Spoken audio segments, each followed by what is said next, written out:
sungguh sepi. Tolong jangan bilang mama, tolong jangan bilang papa, malah jangan bilang teman karibmu, jangan bilang sesiapa.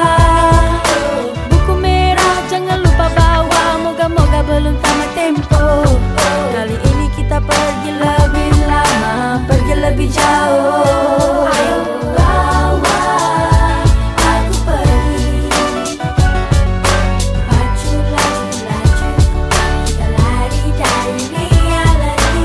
Bawa aku pergi, pacu laju lagi, kalau kita tak berdua. Okey, mata dalam kaca, topi berceloreng, sarung tangan hitam atas muka